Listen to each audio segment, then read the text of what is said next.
I was 18 years old when I got married. I belonged to a very conservative family, a Baloch family, where good daughters never say no to their parents. My father wanted me to get married, and all I said was, if that makes you happy, I'll say yes. And of course, it was never a happy marriage.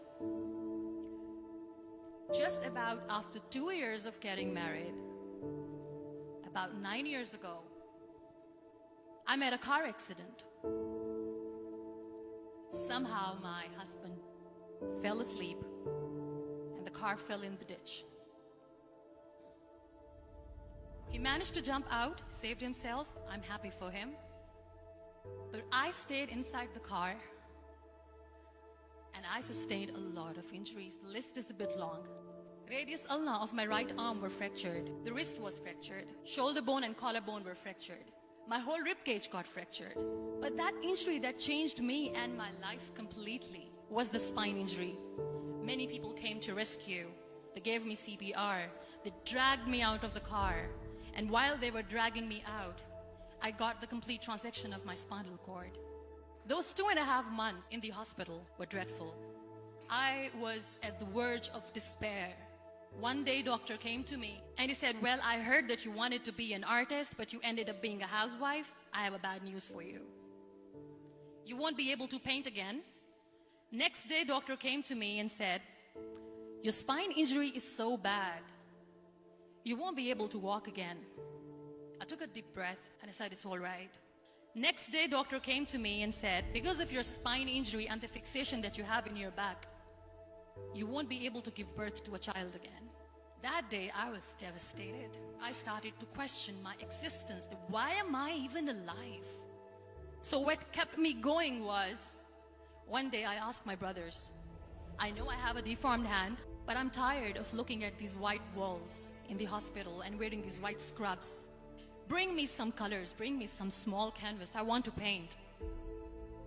So the very first painting I made was on my deathbed, where I painted for the very first time.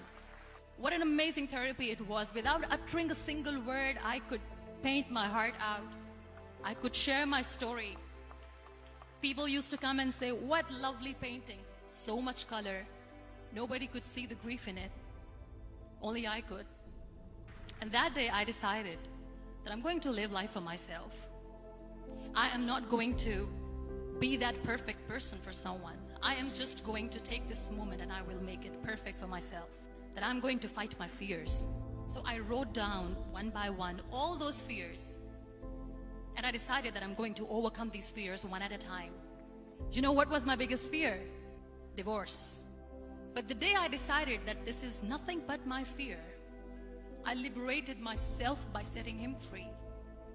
And I made myself emotionally so strong that the day I got the news that he's getting married, I sent him a text that I'm so happy for you and I wish you all the best. And he knows that I pray for him today. Number 2 was, I won't be able to be a mother again. And that was quite devastating for me. But then I realized there are so many children in the world, all they want is acceptance. So there is no point of crying, just go and adopt one. And that's what I did.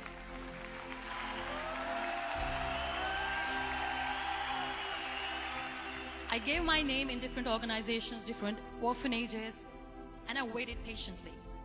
2 years later, I got this call from a very small city in Pakistan. I got a call and they said, are you Muniba Mazari? There is a baby boy and would you like to adopt? I could literally feel the labor pain. I said, yes, I am going to adopt him. I am coming to take him home.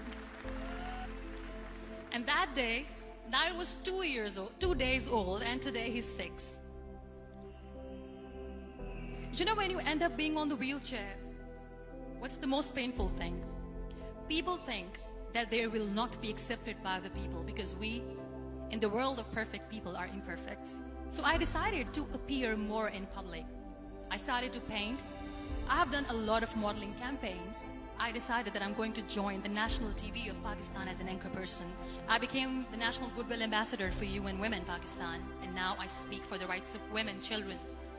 I was featured in BBC 100 Women for 2015. I'm one of the Forbes 30 under 30 for 2016. So when you accept yourself the way you are, the world recognizes you. It all starts from within. We have this amazing fantasy about life. This is how things should work. This is my plan. It should go as per my plan. If that doesn't happen, we give up. I never wanted to be on the wheelchair. Never thought of being on the wheelchair. This life is a test and a trial, and tests are never supposed to be easy. So when you are expecting ease from life, and life gives you lemons, then you make the lemonade, and then do not blame life for that. It is okay to be scared.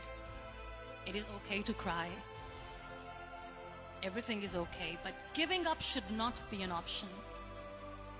They always say that failure is not an option. Failure should be an option, because when you fail, you get up, and then you fail, and then you get up, and that keeps you going. Embrace each and every breath that you are taking. Celebrate your life. Live it. Don't die before your death. Real happiness lies in gratitude.